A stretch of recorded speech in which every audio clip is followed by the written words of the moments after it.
Hello friends, मैं आज़ाद sir, आपका अपना यूट्यूब चैनल आर्ट्स बाय आज़ाद सर में स्वागत है। दोस्तों, मैं पीछे आपको हिस्ट्री और पॉलिटी के सिलेबस के पैटर्न को समझाया था। आज मैं आपको ज्योग्राफी के बारे में बताने जा रहा हूं कि क्लास जो 11th होता है, ये जो क्लास 11th है, इस क्लास 11th में ज्योग्राफी के क्या पैटर्न होगा एग्जाम का, जिसमें आज हम विशेष रूप से मैप पर चर्चा करेंगे। दोस्तों, मैप के बारे में आज हम बताएंगे कि आपको इस मैप का कैसे काम करना है। और आप समझ लीजिए कि जितना मैप मैं बताता हूं इंडिया और वर्ल्ड का, उतना अगर आप 10 मैप कर लेते हैं तो आपको 10 नंबर बिल्कुल फिक्स हो जाता है। तो देखिए, सबसे पहले हम बात करें कि अगर 100 नंबर का ज्योग्राफी का पेपर होता है तो इसमें आप इसको ऐसे देखिए कि 30 नंबर का जो होता है वो प्रैक्टिकल होगा। 30 नंबर के प्रैक्टिकल होंगे। अब बच गया कितना इसमें? तो इसका बच गया 70 नंबर। जो ये 70 नंबर का क्या होगा? थ्योरी होगा। इस पेपर में 70 नंबर का क्या होगा? थ्योरी होगा। अब 70 नंबर की थ्योरी हो गई, 30 नंबर की प्रैक्टिकल हो गई, इससे हमें कोई मतलब नहीं है। अब इसमें मैं आपको डिटेल अंदर नहीं जाऊंगा, आज चूंकि मैप की क्लास होगी और मैप के क्लास के बारे में बताऊंगा। तो इस 70 में से आपके टोटल 10 मैप आएंगे, यानी 10 नंबर का मैप होता है। और ये 10 नंबर के मैप में 2 पार्ट होते हैं। कुछ 5 जो मैप आता है, वैसे आता कितना है? 7 मैप आता है। इसमें से 5 को आपको करना होता है। ये कंडीशन किसकी होती है? वर्ल्ड ज्योग्राफी की होती है। ठीक है दोस्तों, वर्ल्ड ज्योग्राफी में पेपर में टोटल आपका 7 गो मैप का लोकेशन रहेगा, जिसमें से 5 आपको करना होगा। रही सवाल एक बात पहली। दूसरी बात कि सेकंड बुक जब होगी, यानी जो इंडिया वाला बुक होगा, इस इंडिया वाला बुक में भी आपको 7 गो मैप का लोकेशन होगा और उसमें से 5 आपको फाइनली करना होगा। तो इस प्रकार से देखा जाए कि टोटल 10 नंबर के मैप में आपको 14 गो लोकेशन आ तो रहा है, लेकिन इसमें से 5 आपको करना है और इंडिया का भी 5 करना है। इस प्रकार टोटल कितना करना है? 10 करना है। अब इसी 10 मैप को प्राप्त करने के लिए मैं आपके लिए आज कुछ मैप का तस्वीर लेकर के आया हूं, इंडिया और वर्ल्ड दोनों का, जिसमें से अगर आप उसको अच्छे से कर लेते हैं, प्रैक्टिस कर लेते हैं, तो आपको निश्चित तौर से इसी 10-12 मैप में से आपको 14 मैप जो टोटल आता है वो आपको पकड़ में आ जाएगा। तो दोस्तों, लेट ना करें, सीधा इसको हम आगे बढ़ते हैं। जो हमारा मैप है उसको हम ध्यान से देखते हैं। तो दोस्तों, मैं आपको जो अभी समझा रहा था, पीछे जो क्वेश्चन, आज अब हम चलते हैं अब इस पे मैप करने के लिए। देखिए, जो पहला जो मैप आपका आएगा उसमें ये पूछेगा, जैसे कि अभी मैंने बताया कि जो वर्ल्ड होता है, इस वर्ल्ड ज्योग्राफी से आपके क्या होंगे? तो इस वर्ल्ड ज्योग्राफी से टोटल 7 गो मैप का लोकेशन होगा, जिसमें से आपको 5 मैप करना होगा और ये 5 नंबर आपको मिल जाएगा। इसमें से एक पहला क्वेश्चन जो आता है, वो पहला क्वेश्चन ये आएगा कि पूरे वर्ल्ड में महाद्वीप कितने हैं और वो कहाँ कहाँ स्थित हैं और कितने महासागर हैं। तो दोस्तों, अब आपको यहाँ पे लोकेट करना होगा। इसे पूछ देगा कि अमेरिका महाद्वीप कहाँ पर है, यूरोपीय महाद्वीप कहाँ पर है, और सादा ब्लैक मैप रहेगा, उस ब्लैक मैप पर आपको लिखना होगा। तो यहाँ पर मैं आपको बताता हूं, अगर इस साइड का कोई एरिया बनता है तो आप इसे यहाँ पर नॉर्थ अमेरिका यानी उत्तरी अमेरिका आप दिखा सकते हैं। एक लोकेशन हो गया।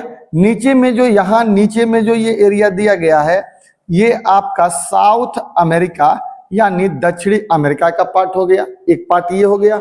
अच्छा, इसके बाद ये जो ग्रीन करके यहाँ से इधर को दिखाया जा रहा है आपको, ये वाला इलाका टोटल का टोटल आपको क्या हो गया? यूरोप का इलाका हो गया। तो एक कंटिनेंट क्या हो गया हमारा? यूरोप हो गया। दूसरा, जितने ये येलो कलर में है, ये सारा का सारा आपका क्या हो गया? एशिया हो गया। तो आपका मैप में जो ब्लैक मैप होगा, जो आप ब्लैक मैप खरीदोगे, तो उस ब्लैक मैप में आपको लोकेशन ये याद रखना पड़ेगा कि ये वाला कौन है? एशिया वाला लोकेशन है, ये वाला कौन सा आपका लोकेशन है तो यूरोप का लोकेशन है, और ये उत्तर वाला जो है वो उत्तरी अमेरिका कहलाता है, जबकि नीचे वाला जो है इसे हम दक्षिणी अमेरिका कहते हैं। ये लोकेशन हो गया। इसके बाद यहाँ पर एक प्रैक्टिस करके आपको देखना होगा कि ये अफ्रीका का लोकेशन है, तो आपको यहाँ पर अफ्रीका देखना होगा। तो कितने कंटिनेंट हो गए, 1 2 3 4 5, और एक छठा जो होगा वो आपको यहाँ पर ऑस्ट्रेलिया दिखाएगा, तो आपको यहाँ पर ऑस्ट्रेलिया के बारे में क्या होगा बताना होगा। इसके अलावा एक अंटार्कटिका होता है जो आपको सबसे नीचे में दिखाया गया है। ये आपको अगर पूछा जाए, वैसे संभावना इसकी कम रहती है, तो यहाँ पर आप इसे अंटार्कटिका दिखा दीजिएगा। इस प्रकार टोटल हमारे 7 कॉन्टिनेंट होते हैं। एक नंबर 1, उसके बाद ये नंबर 2, इसके बाद नंबर 3, इसके बाद नंबर 4, यहाँ पे नंबर 5, ये हो गया आपका 6 और नीचे हो गया 7। दोस्तों एक क्वेश्चन यहाँ से आपका आएगा। इसके बाद पूछेगा कि कौन सा सागर कहाँ पर स्थित है, तो आप बीच वाला जो जितना ये इलाका है, ये बीच में जो आपको ग्रीन दिखाई दे रहा है, ये एस कलर का, एस टाइप का, ये आपको अटलांटिक महासागर है। तो यहाँ पे अगर लोकेशन ब्लैक मैप में पूछता है आपको कि लोकेशन दिखाइए कि अटलांटिक महासागर का लोकेशन कहाँ है, तो आप इसे दिखाइएगा, और प्रशांत महासागर का लोकेशन आपको यहाँ पर दिखाई देगा इस साइड में, और ठीक इसके विपरीत यहाँ पर भी प्रशांत महासागर का लोकेशन दिखाई देगा। इसके बाद यहाँ पर नीचे में इंडियन ओशियन, जिसे हम हिंद महासागर कहते हैं, एक लोकेशन यहाँ पर भी दिखाई देगा। तो आपके कितने हो गए, एक अटलांटिक महासागर हो गया, दूसरा प्रशांत महासागर हो गया, और यहीं पर यहाँ पर भी दूसरा ही प्रशांत महासागर है, तीसरा हमारा हिंद महासागर हो गया, और ऊपर में एक आर्कटिक महासागर है। इसको आपको याद रखना है कि ऊपर में आर्कटिक महासागर और नीचे में दक्षिणी महासागर है। तो टोटल महासागरों की संख्या कितनी हो गई, 1 2, इसके अलावा 2 इधर भी हो गया, ये 3 हो गया, ये 4 हो गया, और ये आपका 5 हो गया। ये मैप में दिया रहेगा, इसको आपको लोकेट करना होगा, और इस प्रकार से आप क्या करेंगे, 2 क्वेश्चन बनाने में सफल हो जाएंगे कि कितने कंटिनेंट कौन कहाँ है और कौन सा आपका महासागर कहाँ पर है। अब चलते हैं दोस्तों दूसरे क्वेश्चन की तरफ। अब आपको हम जैसे ही इसको पढ़ करके आगे निकलते हैं, तो आप देखिएगा कि आपके वर्ल्ड जब ज्योग्राफी पढ़ेंगे तो उसमें पृथ्वी की उत्पत्ति के बारे में बताया गया है, विकास के बारे में बताया गया है, और उसके बाद वाले चैप्टर जब पढ़ेंगे तो पृथ्वी की आंतरिक संरचना है, और वहां से हमारा क्वेश्चन आता है कि पृथ्वी की आंतरिक संरचना कैसी है। वहां पर कुछ कटक होते हैं, उन्हीं कटक के बारे में पूछा जाता है कि ये वाला कटक कहाँ है और ये वाला कटक कहाँ है। तो दोस्तों सीधा सीधी आप देखिए, अभी अभी आपने लोकेशन में देखा कि ये जो सागर था ये अटलांटिक महासागर था, और यहाँ पर एक कटक होता है जो ये सीधा ऐसे होते हुए आगे तक बढ़ जाता है, ये सबसे बड़ा कटक माना जाता है, और इसी कटक को हम लोग मिड अटलांटिक कटक कहते हैं, रिज कहते हैं, मध्य अटलांटिक कटक कहेंगे। ठीक है, तो आपको पूछेगा एग्जाम हॉल में कि मध्य अटलांटिक कटक कहाँ पर है, तो आपको इस तरह से लोकेशन आपको दिखाना होगा। एक तो ये हो जाएगा।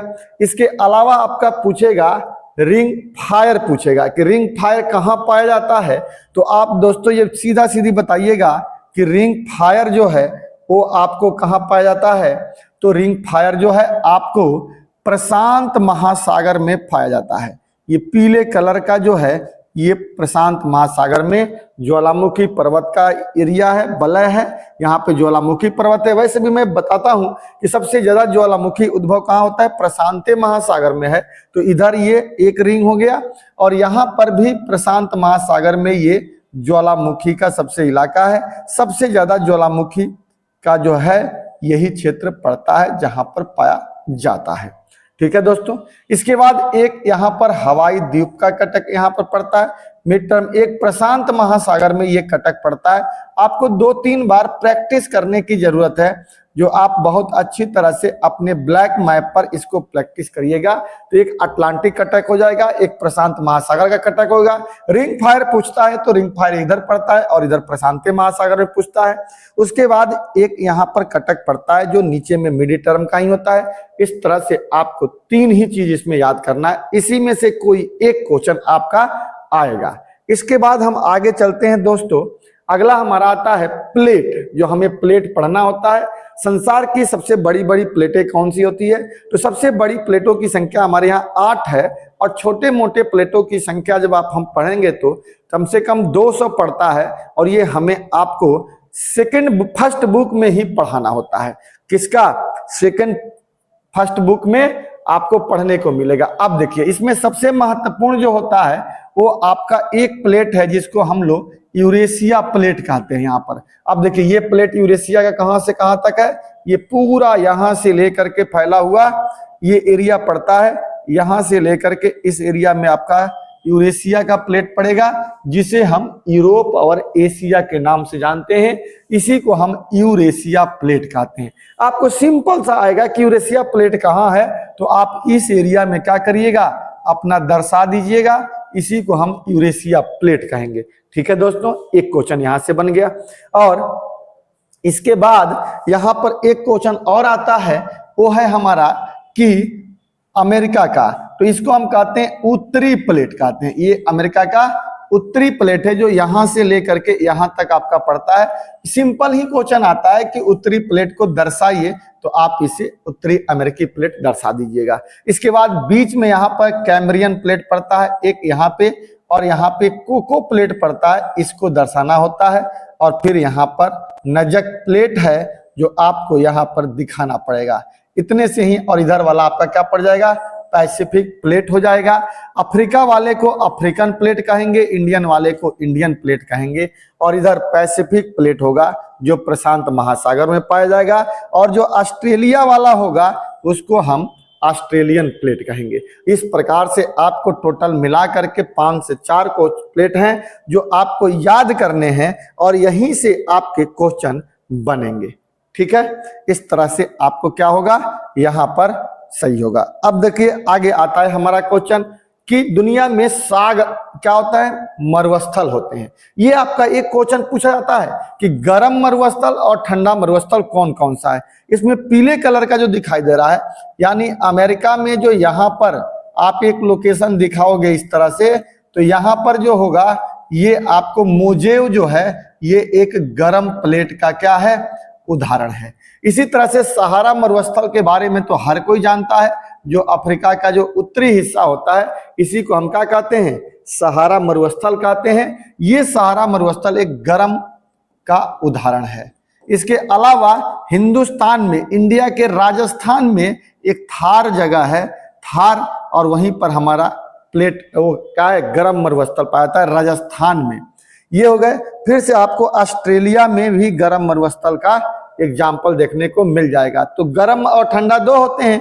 गर्म के लिए आपको 4 याद करना, एक मोजेव अमेरिका में याद करना है, सहारा अफ्रीका में, थार इंडिया में, और ग्रेट विक्टोरिया जो है वो आपको कहाँ याद करना है, इंडिया में याद करना, अरे ऑस्ट्रेलिया में याद करना है। अब रही सवाल दोस्तों ठंडा मरुस्थल का, तो 2 होते हैं। एक मंगोलिया में पाया जाता है जिसको हम गोबी का मरुस्थल कहते हैं, और एक हमारा अर्जेंटीना में पाया जाता है जिसे हम पेटागोनिया का मरुस्थल कहते हैं।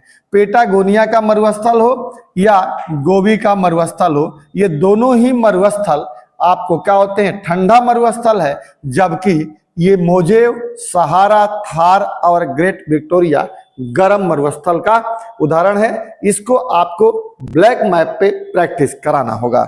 अब आपको आता है लास्ट इसमें कि हमें यहीं तक आपको पूछा जाता है कि सागर, प्रमुख सागरें कौन कौन सी है। तो देखिए इसमें 5-7 सागर आपको याद करना है। यहाँ पर जो होता है एक उत्तरी सागर है जो यूरोप में ही यहाँ पाया जाता है, और यहाँ पर जो है ये आपको बाल्टिक सागर यहाँ पे पाया जाता है, यूरोप में ऊपर में, नॉर्वे के बगल में। और यहाँ पर ब्लैक सी आपको दिखाना होगा, ब्लैक मैप में होगा। यहाँ पे आपको एक है कैस्पियन सी है, ये दोनों के दोनों ही सागर हैं। इसके अलावा यहाँ पे लाल सागर आपको दिखाना होता है, लाल सागर को लोकेट करिए। और बीच में एक यहाँ पे भूमध्य सागर है। अर्थात टोटल मिला करके आपको एक यहाँ पे आपको रेड वाला यहाँ दिखाना होगा, कैस्पियन सागर हो गया 2 नंबर पे, ब्लैक सी हो गया 3 नंबर पे, उसके बाद बाल्टिक सागर ये हो गया, और इसके बाद उत्तरी सागर हो गया। ये आपको 1 2 3 4 5 6 दिखाना होगा। और यहाँ पर एक पूछेगा बे ऑफ फंडी कहाँ है, तो वो आप दिखाइएगा कहाँ पे, यहाँ पे कनाडा में आपको दिखाना होगा। इस प्रकार से दोस्तों टोटल ये 6 मैप है। इसी 6 मैप में से आपको मिड टर्म के एग्जाम में 7 क्वेश्चन पूछे जाएंगे। जो आप अच्छे से प्रैक्टिस कर लेते हो तो इसी में से 5 क्वेश्चन को आपको एग्जाम में दर्शाना होता है। 7 को ऑप्शन में आता है, 5 दर्शाएंगे, आपको 5 नंबर मिल जाएगा। ये बहुत ही आसान होता है, इतनी गारंटी है कि इसी में से आपको आएगा।